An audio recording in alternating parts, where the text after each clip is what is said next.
thing about making a podcast when all three of you have jobs and one of you is also in college. Sometimes a full month passes and you don't do anything. Sorry.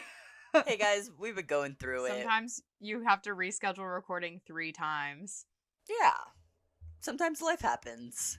But, you know, we love it here. So, as evidenced by the fact that the Phillies are currently in the playoffs and I am filming instead. Look at that. I do have the game on, but Yeah. For those who don't know or care about the sports ball, it is very, very important to Philadelphia that the Phillies do well. Which mascot do they got? Do they got the green guy or the orange guy? We have the green guy.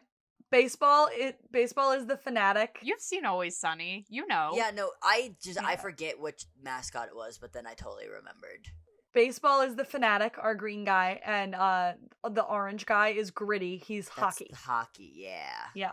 They're both for Philadelphia, though. I know. I think I don't know if we talked about this last time. Isn't it a little early for baseball? No, I think it's late for baseball. No, it is late for baseball. Actually, currently in Philadelphia, we have soccer, basketball, baseball, football, and hockey happening at the same time, which has never happened in the history of the city. Yeah, because baseball starts in the springtime and then it ends by like the end of the summer. But it makes sense because it's the playoffs, so it's like ending now. Because like it's football now. Typically, the World Series would be over by Halloween. It will go into November this year because there was a strike that delayed some games. I went to one Orioles game like 2 months ago, and that was fun. I don't remember who they played, but I don't know. Baseball's like important to like Baltimore, but like no one like. But it's just like our baseball is more so to go drink beer and just like hang out with your friends. No one like everyone is involved in the game, but like no, they just want that beer and just hang out with their friends. I feel like when I think of Baltimore and sports, I think football. I think the Ravens. Yeah, no, dude, fucking they eat the Ravens' butt, dude. They love the Ravens. I went to go get some tortilla chips the other day, and freaking like that one like tortilla chip brand had like Ravens like logo and shit on it. And I was like, all right, guys. So yes, it's been a minute since all three of us have been together to record. Because that's how the world works, my guy. But we're back. We're back now. We're super back now. Hey, Lena. Hey, Amanda. Hey, what's up, guys? Hello. In case you guys need reminding, this is The Luck We Had. It's a Shameless recap podcast. A show where we watch every single episode of Shameless and we dissect it scene by scene because we're clinically insane. But we love it. This is a big episode for me. There's a lot of connections to my world here. Oh, yeah? Mm-hmm. Oh, yeah. There's like 2 or 3. I love it. So, well, now let's get into it. Lena did a big chunk of the notes, and we very much love and appreciate Lena for that. And Lena is going to be leading the discussion today, but I can get us through all the credential stuff up at the top here. Oh, yeah. We are your hosts. My name's Amanda. I'm Evan. I'm Lena. There we go. And today we are doing the Shameless episode, Season 5, Episode 4, A Night to Remem... Wait, what? It is Shameless's answer to the trend of everybody doing The Hangover in whatever movie or television show they were doing at the time. It was such like a trope. A little late for it though. Hangover came out in 2011. Yeah. This was a delayed, this was like Hangover 3 came out. Hangover and Shameless 3 was like, probably. hey. I didn't realize there was 3 of them. Oh my god. Yeah. I think I've only seen the first one. First one's amazing. The second one's good. The third one, not worth it. Yeah. Same cast, I'm assuming? Yeah. For the most part, yeah. So this episode aired, like we said, late for a Hangover-themed episode. It was February 1st of 2015. This episode was written by Davey Holmes. This is the 5th of 7 Shameless episodes this man has written. He did 308, Where There's a Will, 405, There's the Rub, 410, Liver I Hardly Know Her. So far, slays.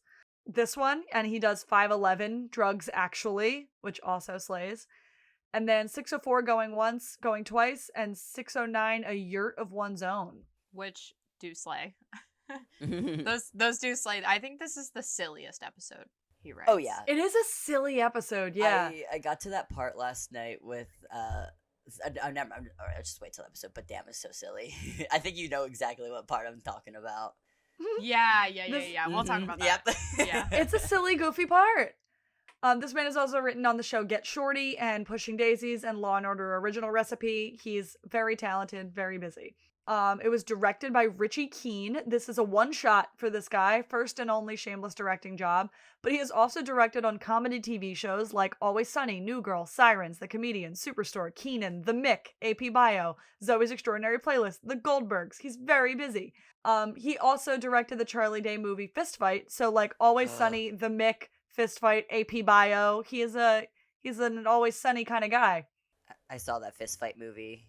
It was bad. Yeah, he's also, this is Connection 1 for me. He's also directed the upcoming Bumper in Berlin Pitch Perfect spinoff show that's coming out on Peacock with Adam Devine. And that's my guy. That's my special boy. So I cannot believe that is a real thing that is happening. I know. They're like, no one asked for it. And I'm like, I asked for it. Adam Devine has to pay for that. Adam Devine has to pay for that Mexico wedding somehow. And you said it's a show, not a movie? It's a show on Peacock. It's gonna come out, I think in like a week, actually. Oh wow. Maybe it's the end of November. Also an update on the show that I started watching because Jensen Ackles is now a season regular on it, Big Sky. It is fucking excellent even before he gets there. I didn't even hear about that show. What is that show? It's called Big Sky. It's in its third season. Jensen has become a series regular in season 3. Reba is also on it in season 3. But it's based on like a series of novels. And the first season, it's 3 women or 2 young girls and a sex worker. They go missing. And they're like kept in like a fucking storage container by this psycho guy. And is it based off a real story? It's based off novellas. No, just novels. And the main characters are 2 like detective private investigator women who are like looking for these missing girls. It's fucking incredible. It passes the Bechdel test on so many number of ways. It's on ABC, I think. You can watch it on you can watch it on Hulu. I didn't hear anything about it. I'm so surprised. I know. I only heard about it because Jensen Ackles is now on it. He comes in at the end of season 2. But like it's got a trans woman main character for the first 2 seasons. It's dope. fucking great, dude. That's awesome. Is it on any streaming or do I have to do Hulu. something? I watched it on Hulu. Do I have to take matters into my own hands? Yeah, no, I've been looking for something to watch. It is like trigger warning. Like it's about 3 women who get abducted and like you know what happens when women get abducted and like there's the threat of that within it. So like trigger warning on that, but like it's fucking excellent. It's such a well-crafted show. 10 out of 10 recommend. And then Jensen Ackles comes in and shit gets silly. Yeah. I love it. When did it premiere? Is it like 2019 if you said 3 seasons? Were they delayed for COVID ever? I think so. Well, it came out in post-COVID or like since COVID has existed because like in the first couple of episodes they're talking about like well ever since COVID like that's like they're dating it. Yeah, I have been watching Breaking Bad recently. Finally got around to that. I'm on the last season. I haven't finished it yet because I watch it with my roommate. Really, really good. It's like hard. It's hard to get past like the first season and then maybe like a couple episodes in the second one, but then it like really picks up. I think I tried to start it like back in high school, and then I think it was just like it was a bit too complex for me at the time because it like I don't know, I just like it never clicked with me for me to get into it. But like as of now, I don't know, TikTok memeified it, so I'm literally getting like Minecraft Breaking Bad videos. We were talking about this. It's so funny. No, that's the best way to watch shows. It's so good. Like my Tumblr, and they're like we need to make a lemonade stand to pay for your top surgery. Like it's so funny. I know. And then you watch the show, and you know, and then you watch the show, and like every episode, Jesse gets the shit beat out of him for no reason at all. Mm-hmm. I just love how like everyone's like. I love like the trans community when they'll pick a show and just like be like, okay, that one's trans, and they love trans Jesse. They love and they're right trans every Jesse. time, every single time. I'm like, time.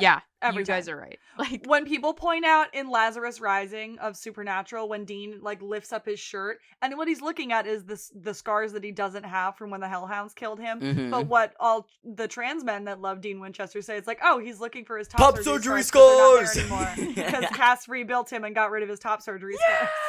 All right, one more question before we go into the episode. Amanda, the Winchesters. It's so good. It's good? It's so good. My only critique that I have been feeling since it was released is that doesn't this series completely ignore any of the John and Mary stuff built up in the show? I hear that, and that John is not even supposed to know about hunting. Yeah, because he's supposed Jensen to go to war. and Daniil are also aware of that. No, Okay. This is John returning from war. This is like he's having like PTSD flashbacks in like the first minute of the first episode. Oh, so like they actually say something about the show being like, oh, this is not us in high school, blah, blah, blah, like from the time No. jumps. This is John comes back from the war and meets Mary in front of the movie theater outside of Slaughterhouse 5 like Dean said he did. Gotcha. But there's also like Dean is narrating it from heaven. Aww. And it's back in the 70s and Dean is narrating it and like is it him looking back on his parents and seeing what happened with them? And there's also this overlying threat that like his parents are hunting along with the rest of their friend group. It's so Scooby Gang. It's so I know. like Are the other or is it him like imagining, like making up a story? No, and there's also like a greater threat to the universe that is messing with heaven too. So Dean, there's a line that John says.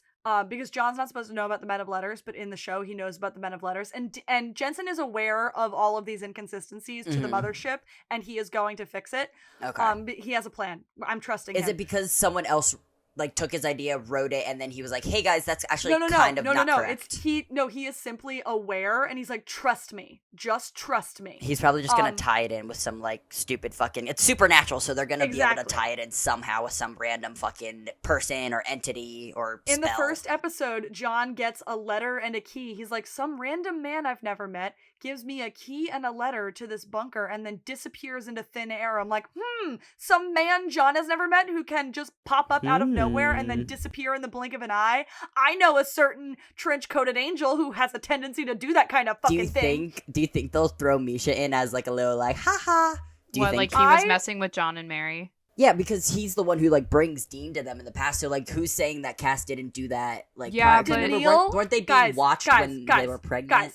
Guys, Daniil can't stop bringing Cass up in every single interview for the show. Daniil can't stop bringing him up. I love her, dude. No, I heard about that, but don't they say literally in the show they're like Cass rescuing Dean was like his first experience with humans? Like, don't they say that?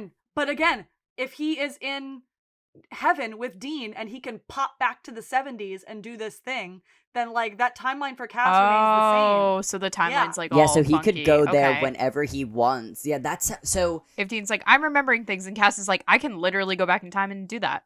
Yeah. I trust Jensen to get. I am clowning. The clown shoes are on. The paint is on. The nose is on. The shoes are on. I'm getting Destiel Cannon, and Jensen is giving it to me. I believe in Jensen Longcon Heller Ackles. I believe in him.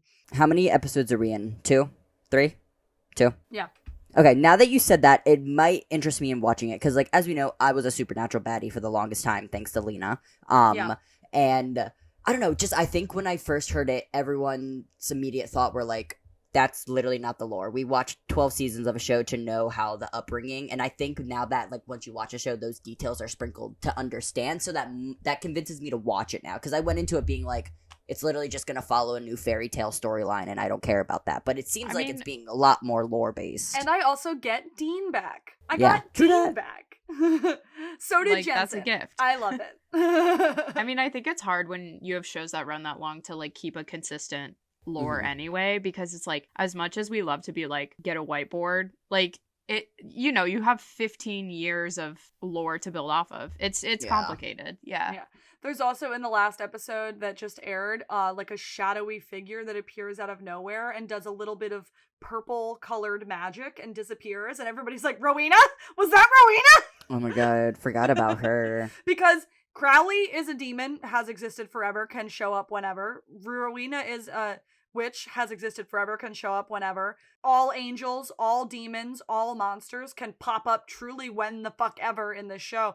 We can get a young Bobby. We can get a young Rufus. Yeah, they literally could bring back everyone. Yeah. Well, because they can just be like they were alive. I'm so sad Matt Cohen is too old now to play John Winchester. Yeah, we can get a young Bobby, a young Rufus, a young Ellen. We can get everything. Everything except Sam Winchester. And I love that. Yes. Goodbye, Jared. They did have the guy that played Henry Winchester do a voiceover of Henry. That's cool. That guy was handsome. Yeah. Should we talk about Shameless? We should probably talk about Shameless. Love that show. I love talking about other shows, though. I love that show. Sorry, we needed a little bit unhinged ranting time. Again, we haven't spoken in a while. I know. I need all the supernatural tea from Amanda at all times. Amanda, I know. I know you saw this on Twitter, but did you see that? Like Anders Holm and the fan cam. The fan cam. Do you see that shit? Wait. I was fucking mortified. I'm in this group chat on Twitter where it's like me and two other girls who like workaholics, and we're spreading the good word. We're spreading the gospel. But one of them made this like fucking silly ass fan cam of our guy with like a bunch of memes and stuff of us calling him a girl and calling him gay and saying that his movie bombed and like all this shit. And then she like tweeted it to him as a joke, and he broke a 4-year no like streak on Twitter to drop a like on that edit. That's so funny. God. I was absolutely mortified. There's like screenshots of my tweets in there where I'm like boo, so you fucking suck, unemployed. Like it's awesome. It was awesome. That's so funny. Yeah. Dude, that's so fucking funny. I love that. Okay, sorry. We needed a little bit of an unhinged moment. We're back. We're back at Shameless. We're only at the synopsis. It's fine. I'll do the synopsis, and I'm going to pass it on over to Lena. The synopsis of this episode. In order to find his insurance payout, Frank must trace the steps of an epic bender through Chicago.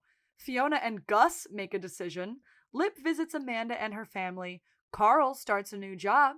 And Ian steals suitcases from baggage claim. Hell yeah. It's all yours, Lena. Take it away. Oh, awesome. Okay. The Previously On was done by Debbie and Carl in the backyard of Debbie. I think it was filmed a few episodes prior, like based on their outfits, but it's I think from the pool episode. Yeah, with Carl in that, I think like skeleton shirt or something. She says, "Here's what went down last week on Shameless," and Carl goes, "Me, a lot," and then does like the finger thing. Previously on Shameless. Do you remember that time that Carl broke Frank's leg so he could get an insurance payout, like way back in season 4? Yeah, that happened.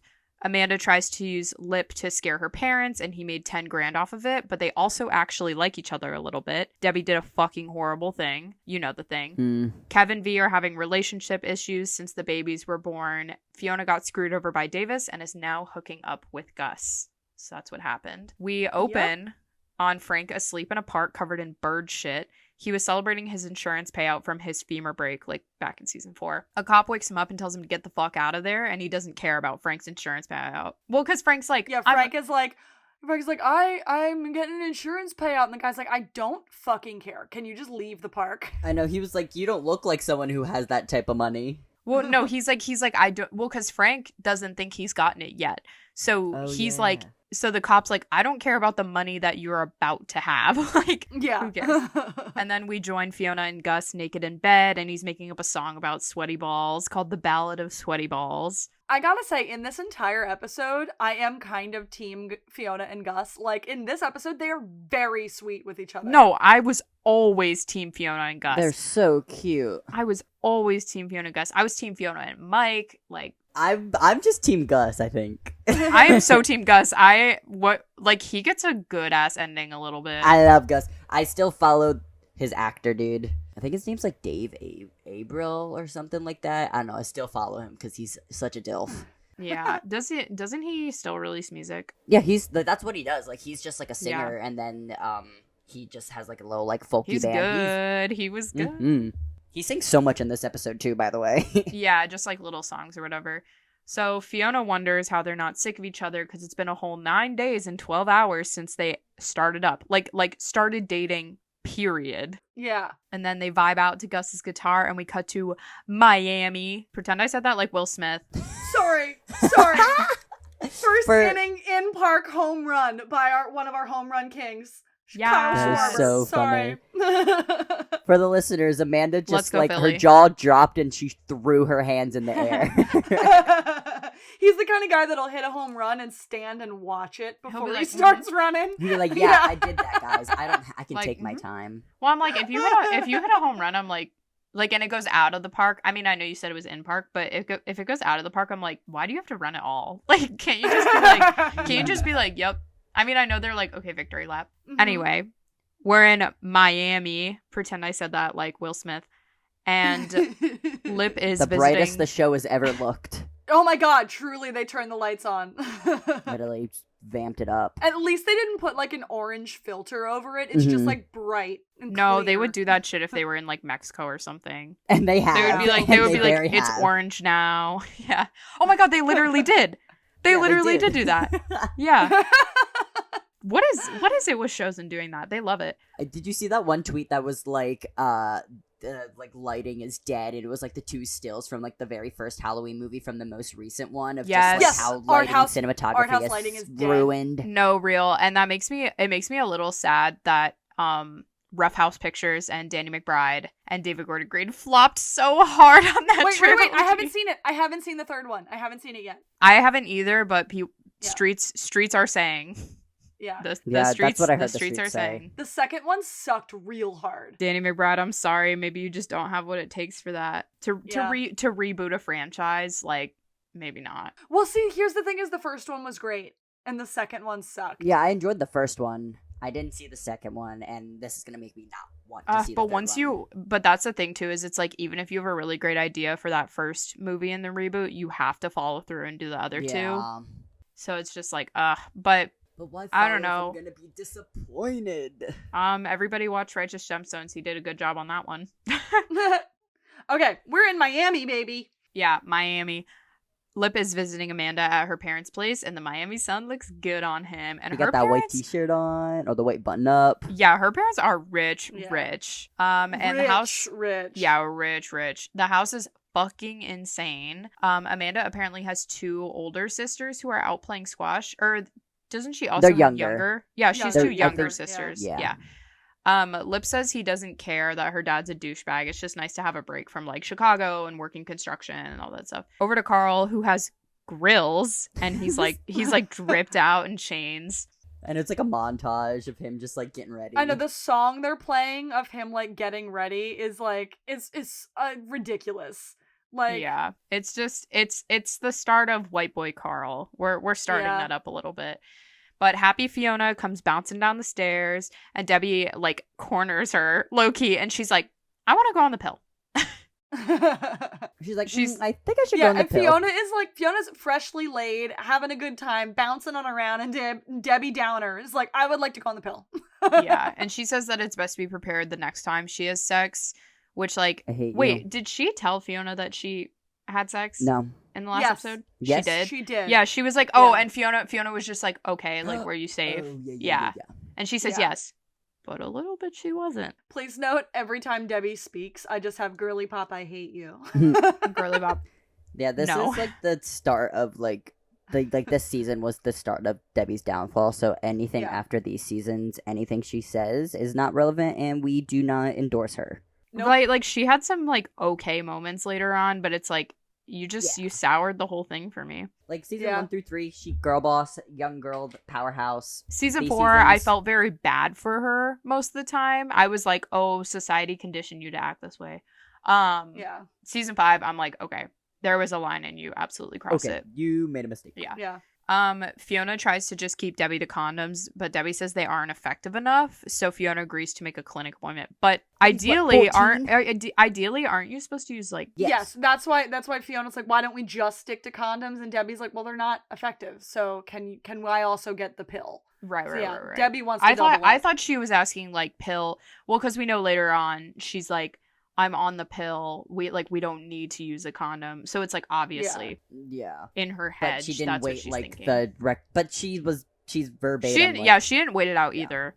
Whatever. She also still operates under like the society thing of being like, oh well, the guy says that the condom doesn't feel as good. So right. Fuck you. So Gus comes downstairs and Debbie, Carl, and Liam meet him. And Carl immediately is just like, are you guys boyfriend and girlfriend or are you just fuck buddies? His face Fiona's too. like, He's welcome just to the family. He was right though. He was right to ask that. Well, because Carl's like, should I expect to see you around? Like, are you getting attached? Like, should I get attached? Like you're gonna coach my football team? Like, we all know what happened to Jimmy. Dude, I miss him. Ooh, I'm excited. Do we remember? No, he's the hanging shoe over this whole season. Yeah, no, I miss him. I'm excited so much. But back to Frank.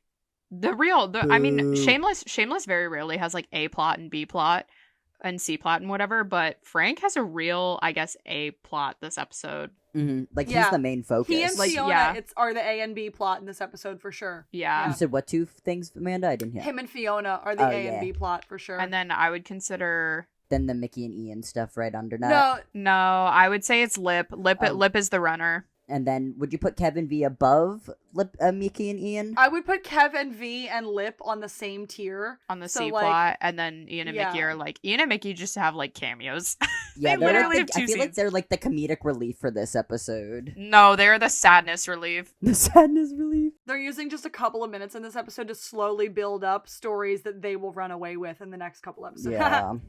Yeah. um. So back to Frank. He's sitting on his lawyer's porch. Hey, Alex Borstein, my queen, my slay. Hey, Alex Borstein. Asking if his insurance check for the leg is in because he got $121,000 from this God insurance settlement. damn. And she correctly guesses that he celebrated last night and blacked out.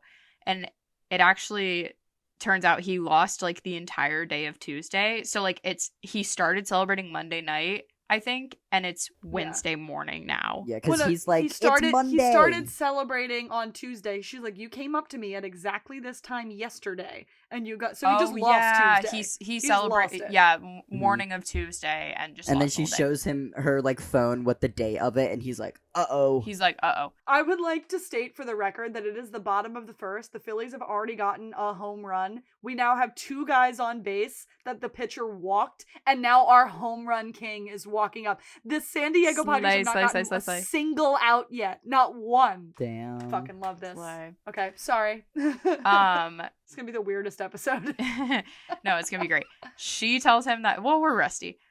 She tells him that the full balance was deposited in his new bank account by wire the previous day. And he's so excited. And he goes bouncing his happy ass down the street. At the Milkovich house, Mickey gets a delivery of quote unquote lost luggage from his quote unquote trip. The airline messed up and delivered it to the wrong house. I think they say they switched like the last two numbers in the address or something. Yeah. So it's the same street. Like it's very well just the their wrong neighbors. house. Yeah. Yeah. That's what Mickey even says. He's like, guy walks up to me with a bag, says it's mine, and hands it to me. What the fuck? You're so stupid. I am taking that. Right? Like, it is mine. So yeah, he's like, right? He's like, it's bag free stuff. He's like, your trip. He's like, yeah, your trip. Yeah, my trip, remember? And then when they start like rooting through this bag, he pulls out the Hawaiian shirt. Oh, He's like, do you think this will I love his fit? little This jig is with sexy. it. Wait, Noel's Instagram post I sent to you guys. What the hell? What the hell for real? Anyway, Yeah, he's so they silly find- for that blonde moment.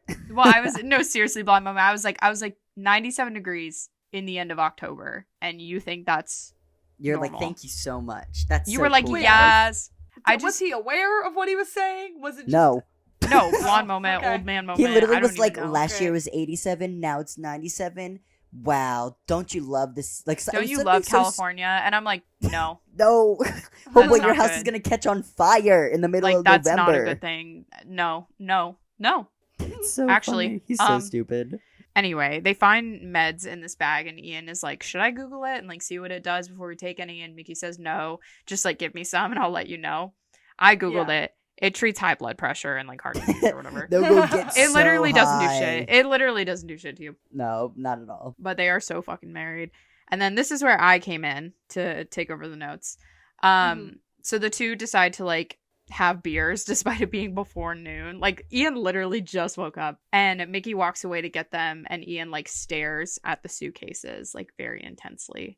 Ding ding He's ding. like, free things. Someone has an idea. Yep. So in his Over- unmedicated bipolar little brain? He's like, you know what I'm gonna do? Actually, he's found his newest hyperfixation. Shit's gonna get bad. no, watching it like back again, they were really real with that shit. Well, they were like Yeah. I'm like, so that was like really accurate. I'm like, that low-key happened to me. But at Kevin B's place, they're in the middle of interviewing, well, like more like lecturing a potential babysitter. This poor like neighborhood girl, Kev is boring her about how the twins are individual people and have individual sensitivities and tastes, like as if she's not gonna figure that out by babysitting them. But he's like so in tune with the babies. I know. And it's Yeah. kind of He's sweet. just being way overprotective. Yeah. Right. Well, because I think they're only planning on going out for one date night. So V is just like, you can't leave them alone for like 4 hours. Like she'll be fine. But Kev says that he doesn't feel ready to like leave the girls alone. Like he doesn't want to leave them even if they're ready. And this frustrates V because she feels like Kev isn't attracted to her anymore. But she's like passing it off like she's mad that he's prioritizing the babies over her / like over their sex life. But really she's just insecure that he's not attracted to her anymore. So she decides that she's gonna go on a date by herself, and then she like storms off. She's just tired of being like a mom with kids attached to her. She's like, I have to go out and be sexy right now or I'm going to go insane. Right. Or she's just like, I want to spend time with you. Like, I want you to pay attention to me without also like thinking like fawning over the babies, you know? Yeah. So back in Florida, Amanda sneaks herself and Lip into her parents' room and they agree to like have sex on their bed. And Amanda clarifies with Lip she wants to have vagina sex. Yep. Which is and Lip gets like a little hesitant because he knows that that's like a big thing for her because she's never done that, because she had that whole thing where she was like I only do it anally because I'm saving myself for my husband. But she brushes it off and tells him to stop being a commitment phobe because she like made a post on Facebook about her loophole virginity, which I don't know why she would do that. Yeah. But nobody in her comments thought it was romantic. So she was like, okay, maybe I'll just like have sex to have sex. Yeah. So she does confess that she likes him, but she knows that they're not going to like get married or anything. So it's essentially just practice to her. Every time I look at her, I just think about her character from Until Dawn. I think about Superstore. Me and too. I never even watched Superstore, but I did. started She's it. great in Superstore. Ironically, she's like a teen mom in Superstore. But Yeah. I do like her saying to him, she's like, well, we're not going to get married or anything. So like, this is just practice. It's like so upsetting because you could see he genuinely likes her and he's like, he's like, okay. And she clearly likes him too. So this is like a wall that they're both building. Be like, yeah, no, we're just totally casual. Everything's great and totally casual. No, neither of us are developing feelings. We don't have to talk about it. But it is like, I do feel like there is the potential always for like relationships without marriage, like dating to marry. I feel like Lip does think that one day down the line, they have the potential to get married or something, like because he still thinks Lip is of a wife himself and as kids guy. He's totally a wife and kids guy. Well, and he still thinks of himself as like the guy who's going to get out of like the South Side, even though like we know how that turns out. But I think Amanda knows that he's not it for her. But that doesn't mean Which is that so they funny can't... because like Amanda could have been his ticket out. Right? Yeah. And that's also so funny because I'm mama. like, that doesn't mean that you can't just like enjoy your time together. Yeah. Like just even though we know there is gonna be a deadline. Like there's no reason to like just like spoil to limit it yourself, now. I guess. Yeah. Yeah. Anyway, they have sex. Meanwhile, on their parents' bed. Yeah, on her parents' bed. That big ass bed. Meanwhile, Carl arrives at his assigned corner wearing a stupid fake grill, and G-Dog rolls up and hands Carl a pair of Sperry's and khakis, and he says that like rich white people coming from the north side or whatever, passing through, don't want to buy from scary looking black kids, quote unquote, his words.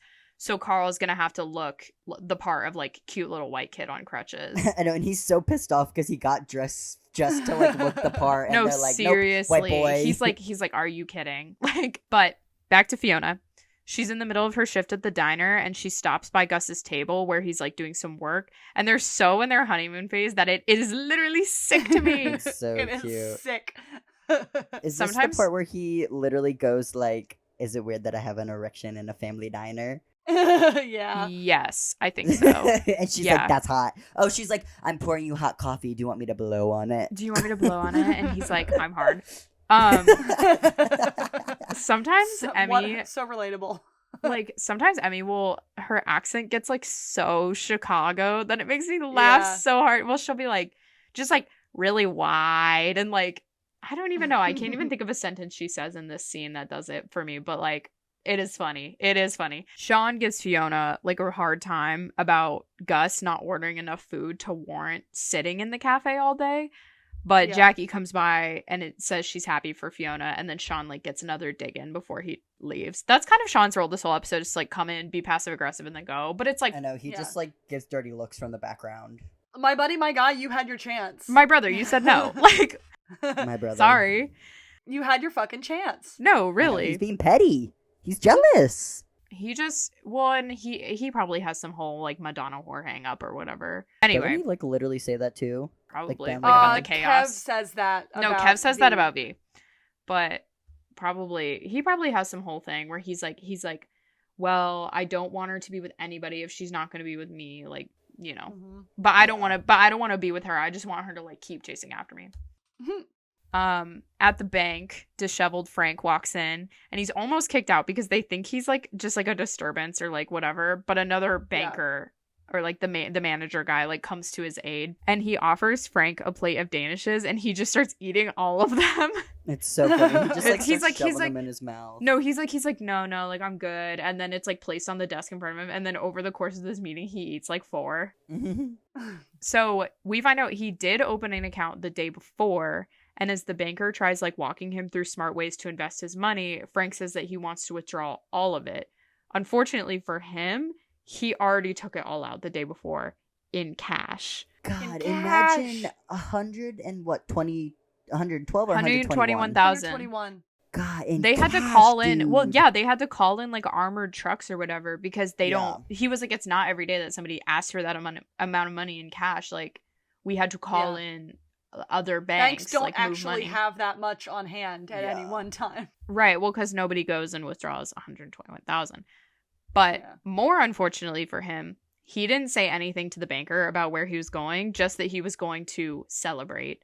And celebrate he did. And he's so pissed off because he's like, I'm lost again. Right, like this lead's died. Debbie is leaving the store only to see Holly and her entourage walking by. Holly approaches her and starts talking about Debbie's party. You know, the one where she like committed a sex crime. Side note, the color grading on this episode is bonkers. It's like so cohesive. Like it all matches. Despite them filming, like, I know they film on, like, sound studios half the time, but it's, like, different lots, different days, different locations, because they used to film a lot on location before COVID and, like, the last couple seasons. Color grading on this episode was really well done, I think. Yeah. Do you Anyway. think they did LA for Miami? Probably. Yeah, I think it'd be easy. It'd be cost effective. They could just rent out some house or whatever, too. Yeah, literally. Could just go to, like, Malibu or fucking something and be like, Yeah. hey. Yeah. Mm-hmm. But Holly was, like, kind of right for what she said. Like, no, she was really right. But also, it's like, Holly, girl, you're the one who taught her that stuff. Like, Yeah. like, that men should, like, you know, all men want you and, like, you know, whatever. But Debbie fake laughs at being called, like, rapist bitch or whatever and punches her in the face. And then the 4 girls, because there's 4 girls there, pin her down to the ground. And then before the fight, the fight is broken up by a mystery boy. So we welcome to the stage Derek. Pretty sure his last name's Delgado. Derek Delgado or something. Are we assuming that, like, Matt told everyone? Because, like, how would have Holly and them, like, found out?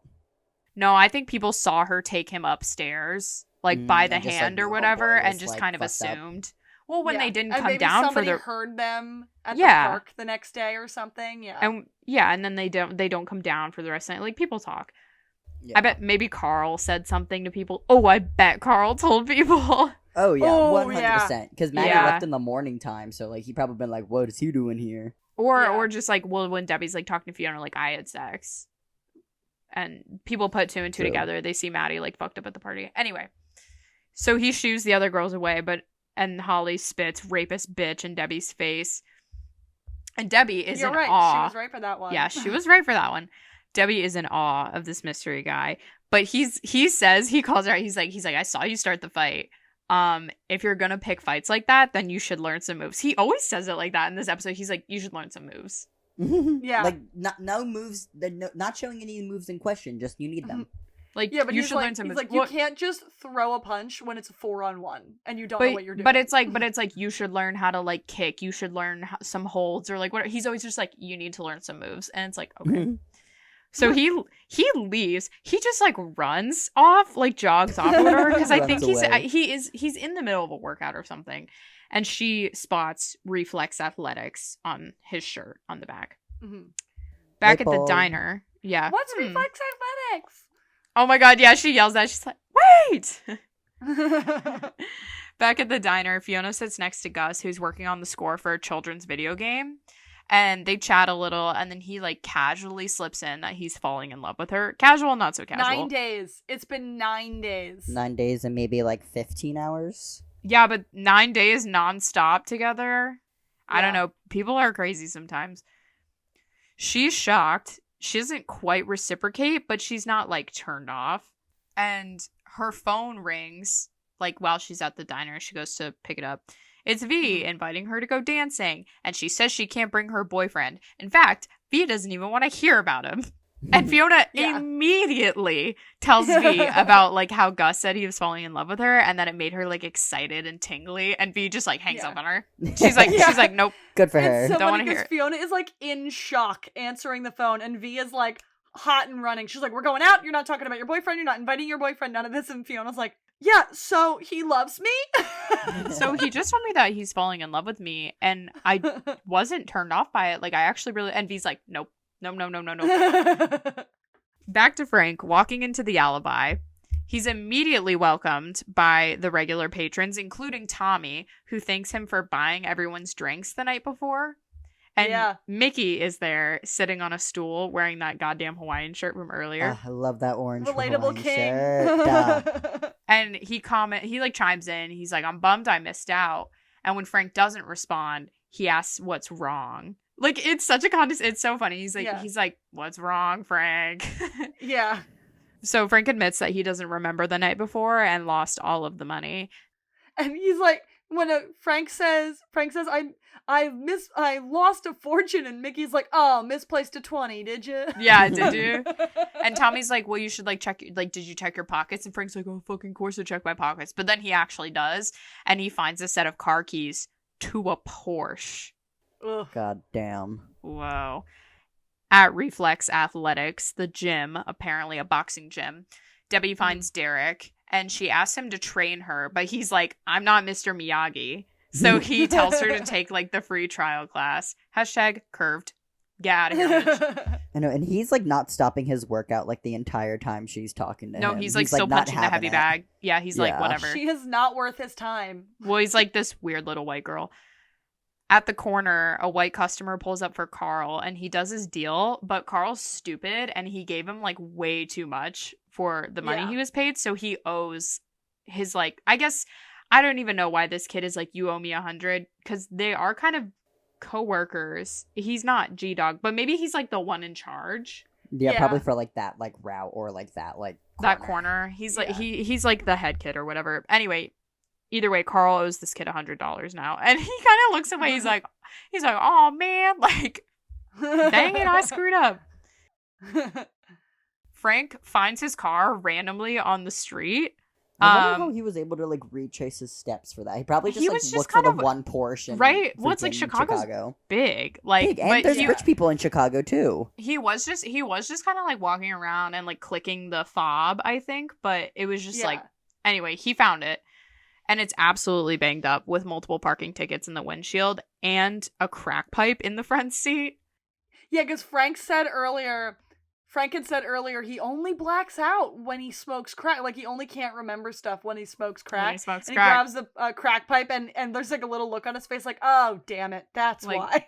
Damn, my Also, bad. why would there be so many parking tickets if the car was only left there last night?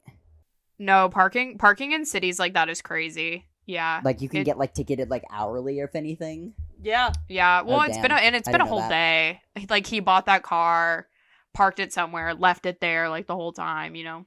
Yeah. If But- it's like 2-hour parking, you get one ticket at 2 hours, you get another ticket at 4 hours, you get another ticket at 6 hours. Like, Damn. yeah. I think in Baltimore normally you get one ticket and then you get towed. He's kind of lucky the car didn't, I mean, it's a fictional show, but he's kind of Yeah. lucky the car didn't get towed or booted. But Yeah. anyway, Kermit is sleeping in the back, and he was with him the whole night, and he remembers basically everything.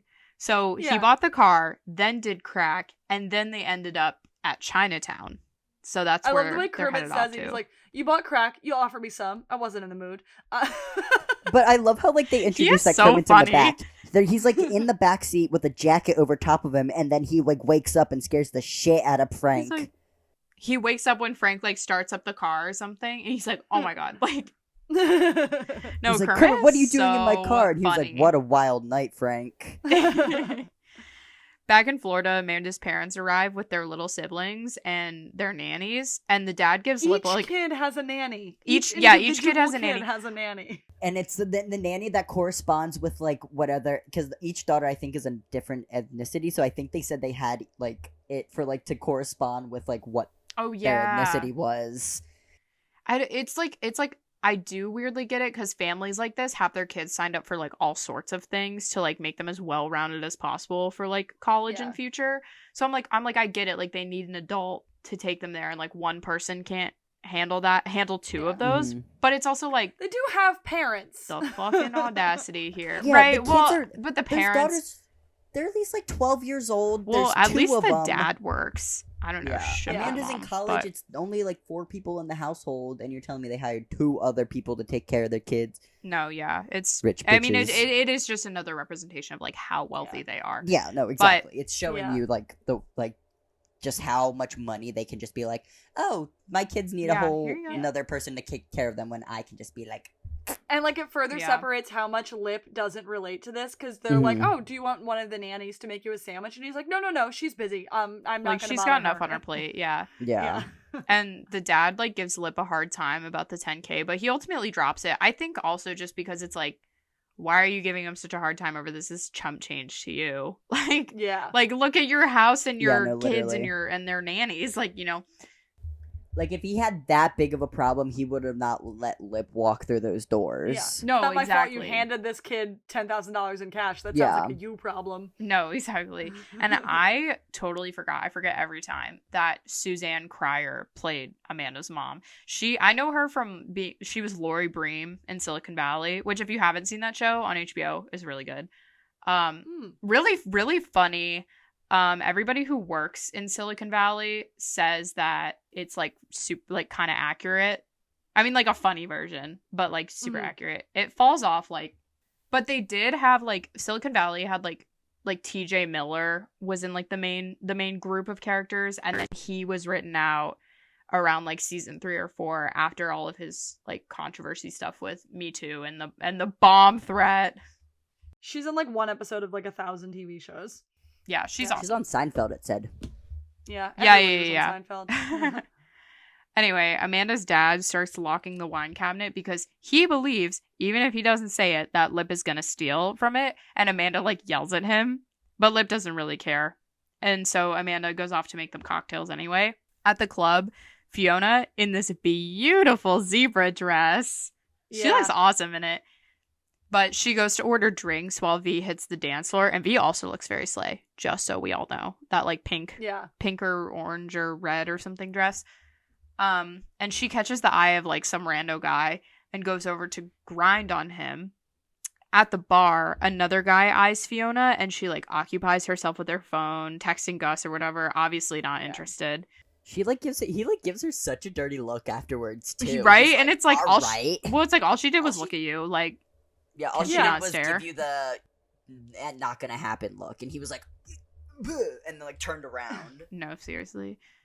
V keeps grinding on this mystery guy, and it's like heating up because her and Kev haven't been having sex. This actually like brings her to orgasm. She's like riding the guy's leg. Yeah, Yeah, like the guy, and she's dry humping And to him. give the guy credit, he like tries to pull away. He's like, "Oh, this is getting things." She's like, "No, you stay right here." Like, Yeah, she pulls him back. Yeah, so she leaves Yeah. the dance floor, super embarrassed, and goes over to Fiona and immediately is like, "I want to go.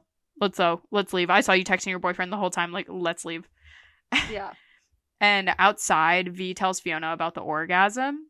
Fiona laughs like a little bit at her, just like, "Oh, that's like really embarrassing. Like, that is really funny." But V's genuinely upset because she just cheated on Kev. And Fiona tries to justify it. She's like, "Well, it wasn't intentional." V says not at first, but she did intend to finish like once they were in the middle of it. I mean, and we saw that she like pulls him back. Yeah, no, she's doing all the work towards the end. Yeah. Yeah. Back to Frank and Kermit, now in a Chinatown restaurant. At this point in the night, Kermit fell asleep, so he like doesn't know what they did. He ate too many dumplings and got sleepy and I took know. a nap in the car. He was like, "Why'd we go to dim sum?" And he slept for so long. He was sleeping for so long because he didn't wake up until Frank found him. Yeah. Which was Like- probably midday the next day. Well, he got like drunk too, like whatever. But Yeah. luckily, the owner recognizes Frank, so he's like, oh, like you want oh, You're you back want to for do what you more. did yesterday? Yeah, back for more, and he invites them down to a casino in the basement. So Frank did some gambling last night, and he assumes that that's how he lost the majority of his money, but actually he Lots of made money. more money. Apparently, drunk Frank is great at Pai Gao poker, which is like poker Yeah. mixed with dominoes. It's like a Chinese version. And we flash back to the night before where Frank in the fancy suit, because he's wearing the suit pants, Yeah. but he does have the jacket in this one, is playing with a group of rich Asian men and beautiful women, and he actually ended up doubling his money and then left with 3 women. It's worth mentioning for me that one of the gamblers in the scene is Wayman from Workaholics, and I'm like, the pipeline continues. The pipeline literally continues. That's so And that funny. is confirmed on his IMDb, including Steve Howey, who worked with them multiple times over the years on their movie and as well as like appearing in the show. That one year where he was shopping around a lot, he did appear in the show. But upon hearing this, Frank tries to figure out where he went Yeah. after the Like, if restaurant. I doubled my money, where the fuck did I go? And he's like, okay, so I had $121,000. I spent a couple grand at the Alibi. I spent $60,000 on this Porsche because that's what Kermit told me. And then I went and doubled my money. Right. So he's like, So he's yeah, probably okay, back where basically. he started, right? he's probably still Yeah. a little under, but not by much. But he's also just like, okay, and I took 3 Yeah. women with me. Like, where would I go? Oh, and he bought Yeah, crack, right? so God knows how much money he spent on crack. Oh, yeah. Fiona arrives to Gus's apartment and immediately Yeah. starts kissing on him. And he offers I her love- beer. I love after she finishes kissing him, he has like the most like He's like- shocked face ever. And he goes, beer? Well, he's also like, I thought you were like out with your friend tonight. Like, Yeah, she missed him But- so much. She's like, I wanted to see you. and while he's grabbing her this beer, a very anxious Fiona confesses that she's also falling in love with him. And they're both kind of like, is that okay? Like, should we like Is it weird? do this?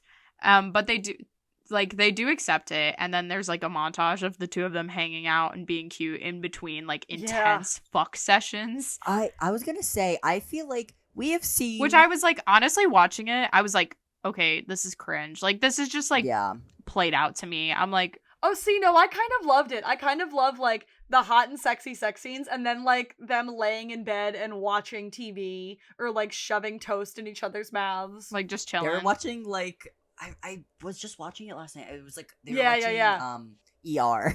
I kind of love that. It's like that. It's like they're experiencing a whole relationship all at once. They're like, here's the hot, sexy things, and then here They're is us speedrunning it or cuddling whatever. at night. And like, I think it also like I feel like with how intense their sex scenes are, it also just shows like how their relationship is. Because I was gonna say, I was like, I feel like all of like Fiona and Gus's sex scenes have been like the most intense out of all of Fiona's partners, but I'm like, it's literally because of their storyline. They've literally known each other for a week. They're in the honeymoon phase, so of course they're gonna fuck like rabbits and like do the craziest things and stuff like that because they're like, this is all we know about each other. It's our bodies. Well, because because I remember like with Jimmy, like they started having Yeah. like a tenderness to them because Yeah, they were they in like a started long-term loving. relationship. Yeah. Yeah. but this one is just like raw and intense and like so and then involved, in but- between they're like, hey. Hey, but also this Like, episode, so Emmy's much. boobs are out so much in this goddamn episode. I think that must have been kind of like the main reason I hated it was I was just thinking Yeah. about the behind the scenes of it and I was just Mhm. kind of like I was like being like sex scene after Yeah. sex scene after sex I scene. hate when they like make them like lounge and talk. I hate when they like lounge and talk afterwards because I'm like, she does not need to have her titties out right now for this conversation. Like, guys, Yeah. come on, give a courtesy curtain or something. Whatever. But Fiona looks really good though. She does look good though. That hair, I can't help it. I can't help it. At Kevin V's, Debbie is talking Kev's ear off about girl boxers at the gym while she's like dropping Liam off for the day, and he offers her some help Uh-huh. on building muscle. V comes down and she greets them both, and Debbie heads out, and then Kev tries to ask her about the night before because I guess I guess she came back late or something. I don't know. They ended their night really early. Like, But he might have already been in bed because of the babies yeah, too. and Fiona went straight to. Yeah. yeah, maybe. But she awkwardly tries to leave to go open the bar, and Kev tells her to like say goodbye to the girls. He's like making them wave. He's like, "Bye, mama," and the guilt and discomfort sets in even more. Poor V. At Patsy's, Melinda, Melinda the waitress, Melinda picks up the phone, and it's Fiona calling in sick while Gus is eating her out. It's so funny. And another example of Emmy's tits did not need to be out right now. No, this was funny. Well, I'm sorry. Or just like you could have fixed that, Yeah. like, but it is also like you could have fixed it with framing or something, like if it really is an issue. But Melinda wants to put Sean on the phone to talk to her to like get approval, and Fiona says no. Gus is being a little shit and like doing it real good while she's on the phone. So she's like moaning and gasping and like trying to keep it together. And she does put Sean on the phone. They negotiate. He says that she can skip out on her lunch shift, but she does have to come in for dinner. And she agrees like to that trade right as things are heating up, and it's really obvious over the phone that something's going on there. Like she didn't even try to mask like a sick voice or like, "Hey guys, I don't think I can come in." She's like, "Yeah, I can't come in." Oh, and she's yeah. Yeah, and then when she like screams like yes or whatever. It's Mickey time. Hi, Mickey. Lullaby. He's sleeping. He wakes up to the sound of Ian wearing a suit, rummaging through the drawers. Ian, who fetched a screwdriver, goes out into the living room, and Mickey follows to see about 20 suitcases piled up.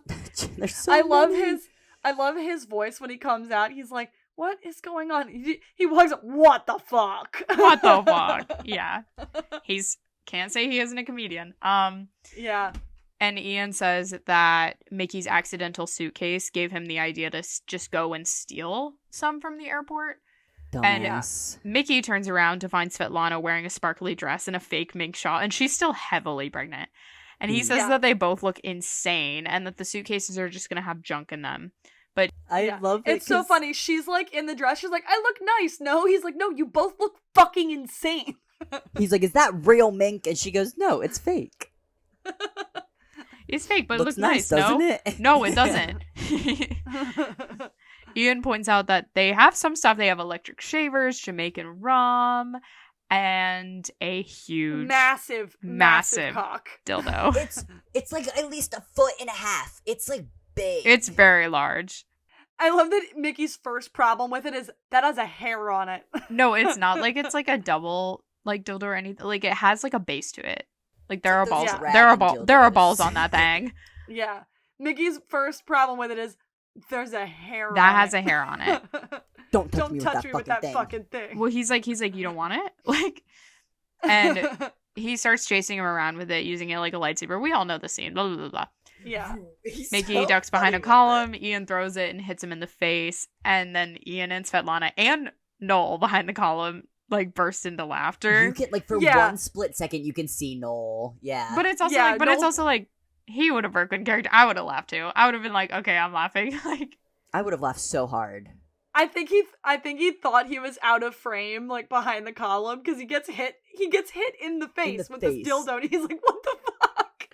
And by the looks of that thing, that was not a light tap either. That probably like had some weight to it. He whipped it at him. It was a projectile. So silly. Back to Frank, who's getting out of his Porsche. Carl, who just like happens to be on the street. This is something that people point out a lot. They're like these characters always just like find each other on the street. Like how do they do that? I think I pointed that out. I think it was the episode with like Lip and Mandy. He's in that rando alley and she comes walking through and just finds him. Yeah, when he's doing like his community service and she's like, I drove around the city looking for you. And I was like, how did you what? Like you just did that? Like just the adventure around the city. Right. Anyway, Carl spots him and he asks if Frank got his insurance money. Obviously, with the car, the answer is yes. But I think they are like near Sheila's house or where Sheila's house was, wherever Sammy's parked the trailer. And the answer is obviously yes, but Frank says that Sammy can't know because remember the promise he made to her about buying her a new trailer? Yeah. Carl asks for $100, but Frank says that he actually doesn't have anything anymore. And then he asks if he snuck back into the house 2 nights ago and hid anything, but Carl says that he didn't see anything or hear him come in. I know, he was like, did I put anything under any floorboards? Or... And Carl's like, I didn't see anything. So he snoops through the car and finds a hotel key for the Lorraine, which is an upscale hotel downtown. Mm-hmm. Fiona and Gus are lounging around and she tells him she's happy. He was worried that he went too far using the L word at the diner. And she says that he makes her feel sane and that she wants to be around him all the time. But then I was like, just on an endorphin high from all of the fucking, like, that's right. Well, I was like, and he is normal, but like, remember who you are. Episode 6 looms. It's bad. He asks if she wants to get married, and she stops dead in her tracks. But he's serious. His parents got married 2 days after meeting, and they're still together. But I think that it's because his dad was like going off to the war. Like, yeah.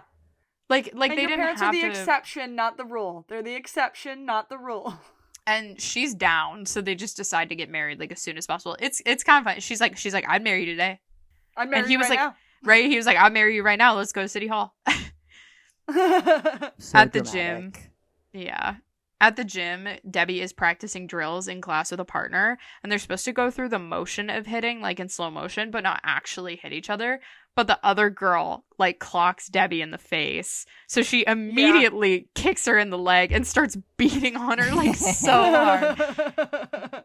And the teacher, like, breaks it up, but doesn't kick Debbie out or anything. Yeah. Derek looks on, like, somewhat approvingly. And Debbie makes eye contact with him, but he pretends like he didn't see anything. He, like, goes back to punching his heavy bag or whatever. He's always doing that shit. He can't do anything else but punch the heavy bag. Like, okay. Ass alert. Gus is naked. They start filling out their... Let's fucking go. They start filling out their marriage license forms, and Fiona... Like, we find out Gus's last name is Fender, but it has a P at the beginning. And Fiona makes a joke. She's like, Fiona Pafender. Which I think it's fun that his last name's Fender, like the guitar, but it's spelled different. That's funny.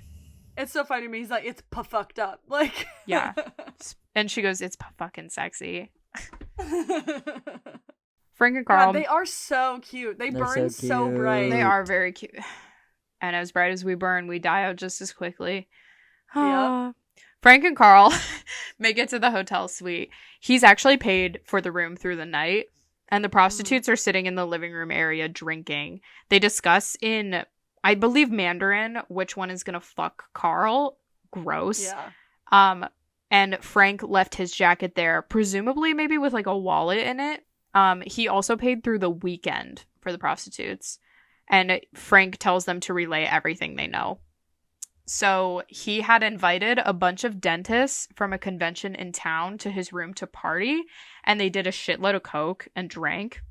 And there was a businessman there who was staying in the hotel, like down the hall, and him and Frank left together. But the guy left his card. So and Frank, it's something Diamond, right? It's Buddy Diamond. Yeah, his name's Buddy. So Frank calls the number, and Buddy picks up. And Frank invested over $100,000 into something random that the guy was handling. Like he doesn't say over the phone, and he tries to get more information, but the guy reassures him that his money is safe. In fact, he should just come over to the office right now. Yeah. So that's where we're on our way. But back in Miami, Lip is having lunch with Amanda's family. Her dad asks if he's declared a major, and he says engineering or microrobotics. I haven't decided yet. And Amanda interjects that her dad's an engineer. So Lip asks what he's working on now. It's a biodegradable alternative to styrofoam for like shipping and packing. And his like nerdy ass starts getting excited telling Lip about this like new styrofoam, and everyone else is so over it. But Lip is actually really interested. And it does sound kind of interesting. Yeah, Lip like finishes like Amanda cuts off her dad like mid explanation of what it is, and Lip is like, no, and this is what the rest of the stuff you were gonna say. I'm like, yeah, I know, you're such a nerd. It's so cute. Right. And the dad's like, oh my god, yes, like you get it. Like I know, Amanda's like, the fuck? They're not supposed to be bonded. Right. Well, he's like, that's the whole reason I'm dating you is I don't want them to like you. But he offers to show Lip his workshop. At the courthouse, Fiona and Gus are waiting to be called up for their ceremony. And like, okay, Lynn Paolo, I see you. Fiona's wearing the same dress that she wore to the club with V because she hasn't gone home yet.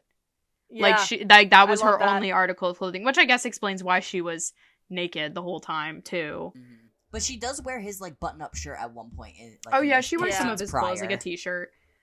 Gus notices that he doesn't have any wedding rings. He says that he has his grandma's engagement ring, but he left it like at his mom's house. Mm-hmm.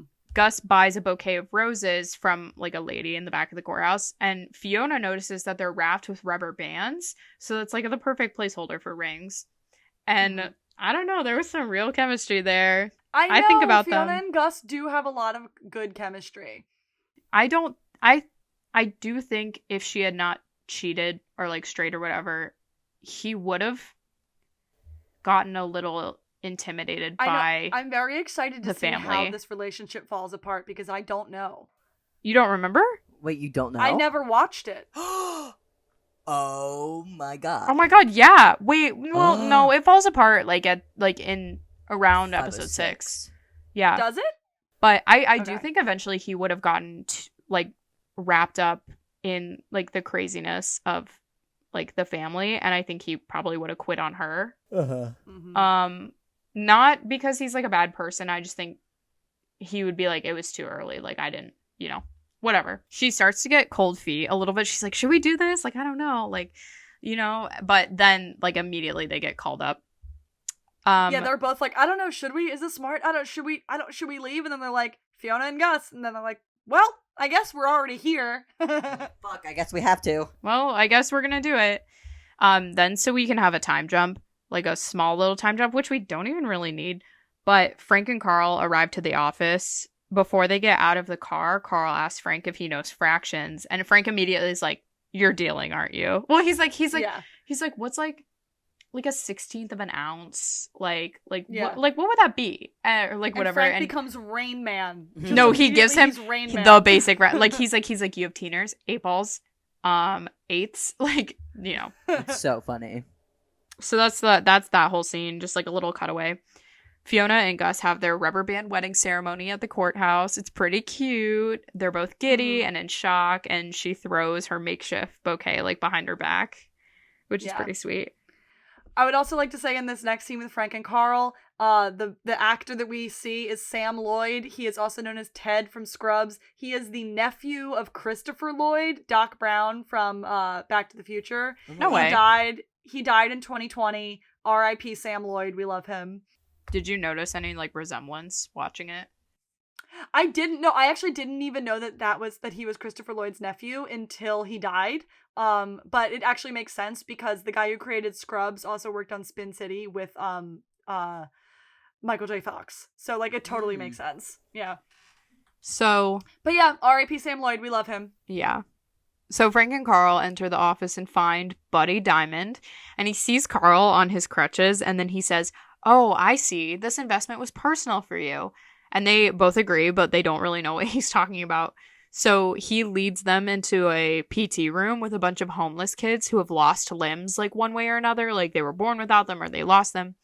And he thanks Frank again for agreeing to pay for all of these kids' prosthetics. He says, "Kids, This is the man I told you about. This is why you have legs." And they all start cheering. And I laughed so hard. I was like, no, he did not say that. Frank tries to sweet talk his money back, but Buddy already spent the money, like on the prosthetics, and he holds up a $60K prosthetic leg that belongs to a little girl sitting next to them. And he's like, and Frank's like, "That's worth $60,000?" And he's like, "Yeah." And he snatches it, and immediately the little girl chases him. He drags her. "That's my leg!" No, he drags her around the office while she hangs onto it, and it's so morbid, but like. The fact that it's so absurd is what makes it funny. It's like, okay. She's like screaming at him, like, "Let go of my leg! That's my leg!" Right. And he does not get the leg back. Just for posterity. Back to Debbie, who's now leaving her class, and she spots Derek, who's finishing up a session. And he says that he's trying to go pro. And she asks why he wants to be a boxer. And he gives her like a fake story about his dad, like abusing his mom. And then she calls his bluff, and he laughs. He's like, "No, I like it." And as she's leaving, he asks if she's going to stick with it. And she says she thinks so. He nods, she smiles, and like leaves. It's just like, it's setting up this like romantic chemistry or whatever. Trying to make me care about anything romantic with Debbie after what she did. Like, no, literally the whiplash of like right after too. It's like, girl, what? Has to be like, oh, she's finding another boyfriend. And she's like, no, what just literally happened? Like, what just happened? Outside the hotel, I believe outside the hotel. It's kind of like a nondescript location. I think Frank, you're right, because it's like the valet boys or something. Right? Yeah. But then I'm like, they went all the way back to the hotel. Whatever. Frank laments over his lost money, and he advises Carl not to make the same decisions he did, remixing substances. Like, not even like any of the other decisions. He's like, don't mix coke with booze, with crack. Yeah. With great father. Whatever. With weed, with yeah. But at least they still have the car, right? Wrong. A group of valets spot them and run over, and one of them just like punches Frank as Carl tries to use his crutches to break the fight up. I feel like that was such a clip that people would always use like in edits and stuff of Carl like trying to break that fight up. But or for like badass Carl edits. Yeah, or whatever. Yeah. And I was like, Bad oh, boy this Carl. kid on his crutches, like whatever. They all beat up Frank, but he doesn't even know what the beef is about. So he asks, Frank ran over one of their coworkers with his car, and which is why it's all fucked up. And now that they've found him, they want to call the cops. So he offers to pay the medical bills, but he's like, eventually, like, I'm tight on cash.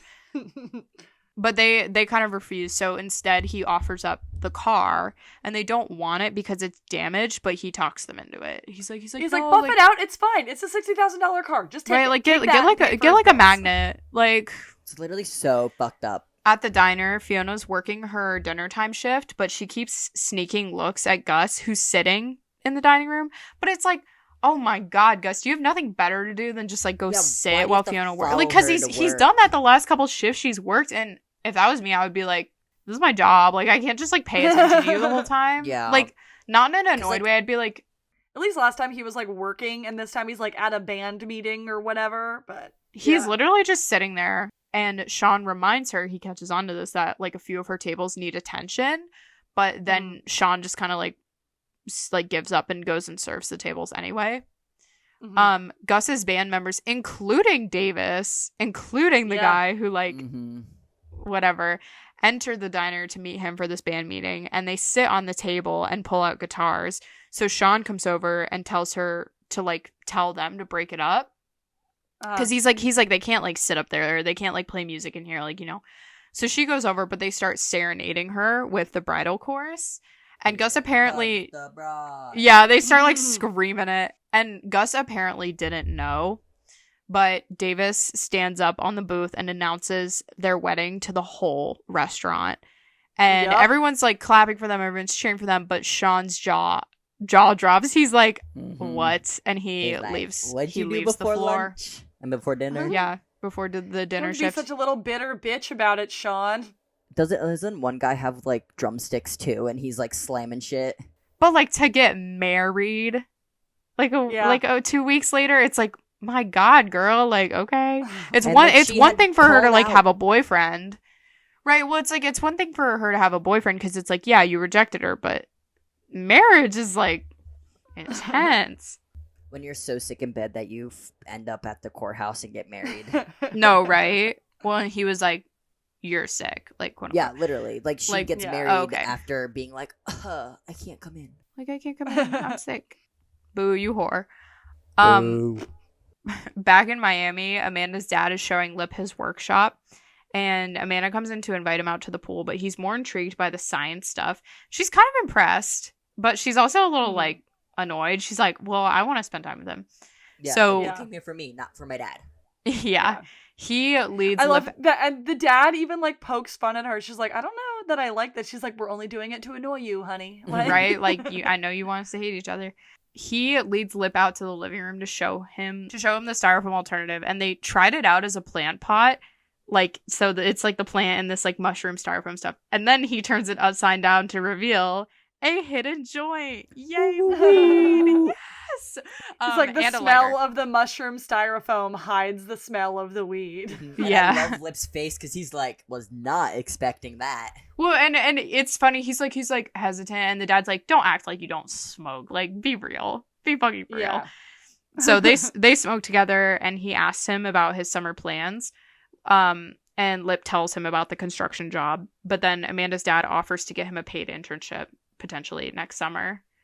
Hells yeah. I do wonder if Lip hadn't fallen so hard from grace, if he could have kept in contact with Amanda's dad, even if he hadn't been dating Amanda anymore. Right? Like, I think he actually saw potential in him. Like if Lip hadn't completely, like, ruined all of his, like, potential, even if he had broken up with Amanda or that relationship ended, I feel like dad has, like, some, like, almost, like, fatherly, like, yeah, he was like, I want to see this kid succeed. I know he has the potential in him to do what he needs to do, and, like, I think he just seen him as some rat bastard because that's what Amanda wanted her parents to see him as, but he's like, oh, damn, this kid definitely can make it. I agree. Like, I wish that he had maintained a connection with this guy, but he would have had to believe in himself to do that, and that's a whole self-sabotage thing. The writers don't have enough energy to let Lip love himself. To make it layered like that. Back at the diner, Fiona continues her work. She arrives back at the counter, and Sean sends her home. Like he's like, you didn't tell me you were getting married. Like you should have your honeymoon. Like you should have the rest of the day off. He's being like passive aggressive and snippy about it. Yeah. And he's like, oh yeah, you got married, so like you shouldn't be here. Like, right? He's like, I'm happy for you, but like, fuck you. But like, go home. Like we're fine without you. And Fiona gets a call. It's Debbie wondering if she's coming home tonight. And for a second, I was like thinking, like I had forgotten over the course of watching the episode that the first time like her and Gus were hanging out, it was at the Gallagher house. So I was like, damn, she hasn't been home in like forever. But no, she was home like the day before. Yeah, because that was like, we're on like the day 2, so like that was yesterday morning, and then this is like the next morning. Yeah. Or what is it? It's Wednesday at this point? Because it would have been Thursday, because all that shit happened with Frank on Wednesday. No, he's still tracing that whole day, I feel like. Oh, so it's still Wednesday? Did Fiona go through an entire day when Frank... Yeah, that's okay. Did a whole day pass? Yeah. Yeah, okay, so a whole day passed of everyone else's plot lines but Frank's. Okay, divergent timelines. I hadn't even noticed. Okay, my brain did something right for once. Oh my god, I can't believe I noticed that. That's so okay. First and foremost, what the hell? Yeah, what the fuck? Because I'm just thinking of the timeline because it's like in script writing, you're supposed to write like day 1, day 2. Like you're supposed to indicate that in the script. So yeah, no, they definitely like were just focusing on like just getting Frank's storyline answered while letting everyone else do their own thing. Yeah, I don't know. There's no way to, like, map it all together. I guess I'm just going to choose to believe that it's, like, a non-linear timeline or something. Yeah, as always, like the show. I think we always hurt ourselves so much trying to figure out when the show is taking place. Debbie goes through a whole day. Yeah. Because Carl's with Frank the most of the time. Yeah, we don't know about Liv, but Debbie goes through a whole day because it's, like, she meets Derek and then takes that trial class later, like, the next day. Yeah. Because she can't just, like, walk in on that Frank's day. Still on Wednesday. Everyone else is on Thursday. We do a day, a night, and a day with V, and a day, a night, and a day with Fiona, and a day, a night, and a day with Debbie, and just a day, and a day, a night, and a day with Ian and Mickey, and a day. And Frank. It's unclear for Lip, but, like, it could go either way for him. But well, because we that's weird. Anyway. Yeah, that's what this podcast is for. We catch things like that. Yeah, yo. But so that makes everyone is on Thursday, but Frank's on Wednesday. Frank's still on Wednesday, technically. Yep. So is Carl, by association. That's so weird. That's so weird. Like, so what? Keep going. Okay, moving on, question mark. Fiona gets a call. It's Debbie wondering if she's coming home tonight. And she also called to let her know that she's not going to be going on the pill because it affects a bunch of fitness stuff. And Debbie is now very serious about training. Not even 24 hours at the gym. Well, it's like, girl, you'll be fine. Fiona almost tells Debbie about the wedding, but decides against it. Well, she's like, you would not believe the day I had. But then she's like, never mind. And she says that she'll be home the next morning. I feel like that's when it almost dawns on Fiona when Debbie's like, are you coming home tonight? And Fiona's like, oh my god, yesterday I wasn't married, and today I'm married. Like, I feel like it dawned on her. Right, and it's like, I wasn't even planning on being married. Yeah. Because Gus has been the only thing in her brain for the last 24 hours. But she's been thinking about. But it's like, girl, you have a whole ass baby at home. You have Liam there. And I know that everybody else is taking care of him. Was at Kevin V's, now Debbie's taking care of him. But oh yeah, whatever. Back at the Milkovich house, Mickey arrives home to find a porch covered in suitcase stuff. And it's meticulously organized, but Ian has definitely overdone it. Mickey lectures Ian on going back to the airport because it's too risky, but he's obviously like not listening. He's frantically sorting through the stuff and like mumbling to himself. But all like he's like talking to Mickey, but he's really talking to himself. And he's just rambling. Right. And Mickey's mad that Ian put everything on the porch. He's like, why would you put everything on the fucking porch? But then he follows him inside, revealing that every single surface is covered in luggage and the contents of the suitcases. It's like you can't even see the floor. It like almost looks like a hoarder house. No, it's unrecognizable. Mickey. And that was instant. That was one day that it has gotten this out of control. Like, yeah. Okay, my thing, how the fuck did he transport all of those suitcases? Mickey has a car. Yeah. There's a car. Oh, yeah, duh. And it's like... You probably put 5 suitcases in a car, max. No, but the drive and like the obsession and the like... Well, and like mania, there's no exhaustion either. Like you don't sleep, you know. Yeah. Bus, club, another club. No, exactly. That is just what it's like. And like close up on Mickey with kind of like tears welling up in his eyes, like looking around, and he's just he's confused, he's having an he's oh shit scared. moment. Like it's this settling. isn't funny anymore. Like yesterday Right. morning, it was a funny little stupid little thing, and now it's like, oh fuck, oh shit, Like this is out of control. And Svetlana comments that Ian is losing his shit, and I'm like, oh my god. V finally arrives home after closing the alibi, and Kev and V like both ask each other about their days. Kev tells her that Amy said da, and he's excited because it's halfway to Dada. He's like doing dishes, by the way. They're in the kitchen. And V immediately, very bluntly tells him about the orgasm. She's like, at the club I danced with a stranger and I had an orgasm. I grinded on him and I He came. just like stops doing the dishes and he's like, what? He's like, what? He's upset, but not necessarily like at her right now. Like he's that it happened. That it happened, Yeah. but not like mad at her.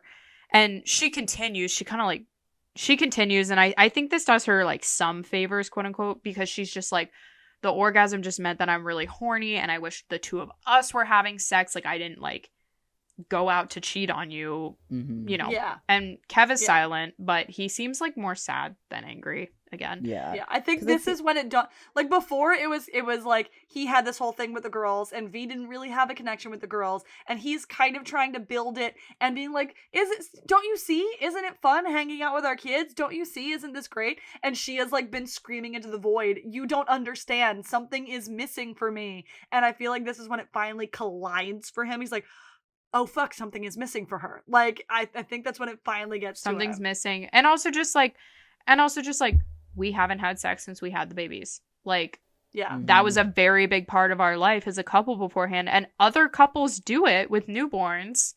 Yeah.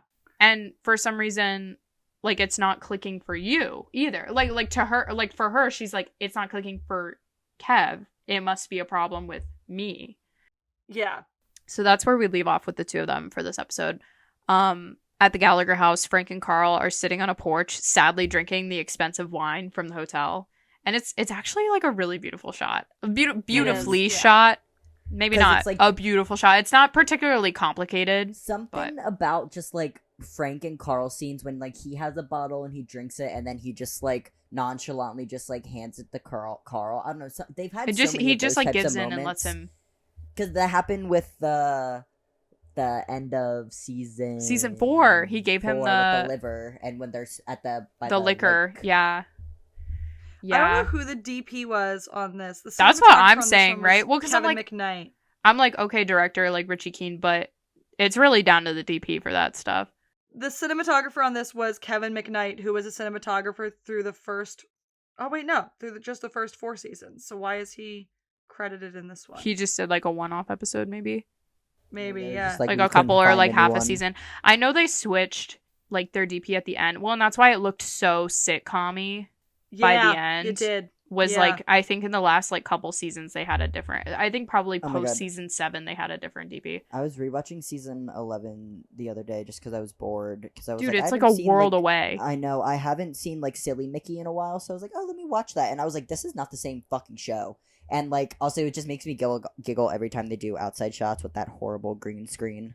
Or like the big, because like, I don't know, a lot of productions do this where they'll just print like a big banner and then just focus it so that you you don't notice that it's like not the actual backdrop. Portrait but mode. All the scenes I look like really portrait do mode. miss when they would like shoot on location. I know it's more expensive and I know like COVID was a big part of that, but but like it really made the show feel more like connected, like real authentic, and immersive, like with that, because like if a production team doesn't care enough, you can blatantly tell when things are edited in or something like that. And like you could tell that they kind of just like dropped off with season 11 because they were filming on a lot the whole time. Yeah. And literally like I was watching like a scene of like Frank outside and it was just like the entire background was blurry, but he was the only thing in focus. And I was like, this looks so bad. Yeah. But anyways, let's wrap this episode up. Yeah, this episode was shot really beautifully. Yeah, that's the takeaway. We're comparing it to how good it used to be. Yeah. So, last scene, Gus and Fiona return back to Gus's apartment. She offers to clean up, and he grabs his guitar. Ugh. To me. I'm like, why do you always grab that damn guitar? Wait. Homegirl must have had... Did she leave her work uniform at home, or did she stop home to get her work She's uniform? wearing it. They have a locker room at work, remember? Yeah, they have a locker room. Yeah. They have a locker room at work. Yeah, because I'm thinking about the timeline. Okay, I was about to say... Because I'm like, she's in a different outfit right now. But she showed up in that dress and no one said anything. Yeah, literally. Anyway, she stares off, then to Gus, and she clearly has some gears turning in her head on if this was like the right decision or not. And that's the end of the episode. The end credits song is Found Love by Fly By Nights. Next week... There was an after credit sequence of Carl quizzing himself. Oh, on yeah. With the flashcards, I think my Netflix like screwed up and just skipped to the next episode before I got there. But sometimes mine does that if the credits roll for a second before I always the forget end that scene. there's like after credit scenes too. But anyway, next week. It was Carl quizzing himself on with how the much, flashcards, like whatever costs. Yeah. Yeah. He kept on getting them wrong, and he was like, "Damn it!" He was like, "Fuck." Yeah. Anyway, next week on Shameless, Gus pressures Fiona to tell her family about their marriage, but she's hesitant. Ian did a porno. Cheated. Frank is upset. Frank is upset about his treatment at the Gallagher house and goes back to Wade from Father's Day dinner. Remember that shit show? Lip and Mickey get into some beef over Lip being soft, and they shoot up a store together. Because Mickey is going through it. The next 2 episodes are fucking insane. Girl, it's bad for us. It's bad for us. It's bad for It's getting so bad for us, guys. I like almost want to do the notes and do them both at once. Like they're both so much. They're like such back-to-back episodes where you're like, I even have to do the notes in like sittings though, like separate sittings sometimes. But yeah. Fuck. Well, that's that. that. You guys like this one? I like this episode. Me too. You know, I love season 5. Season 5 is my favorite season, except for the right at the end there. It's my favorite season. Summertime just brings something out in everyone, guys. It's something about it. I love seeing Lip in the Miami sun. That was I love a little change of location every once in a while. It's nice. Next episode, we don't see him return back from Miami, right? Next episode, he's just back home, right? He's just back home. I just like this episode did really well what they never managed to do well again, is balance everybody's storyline so that nobody felt like they were taking too much time away from one another. Like there was a clear A, B, C storyline going on, and then there was like, and now also we're gonna give you these little snapshots for stuff we're gonna build to for a later episode. And they still kept like all the characters linked too, which was nice because we saw like Mickey at the bar talking to Frank, and then we had V and Fiona's little thing, and then we had Carl with Debbie, and then we had Carl with Frank. Like everyone was involved with like someone, which was nice. Besides Lip doing his own thing in Miami, obviously.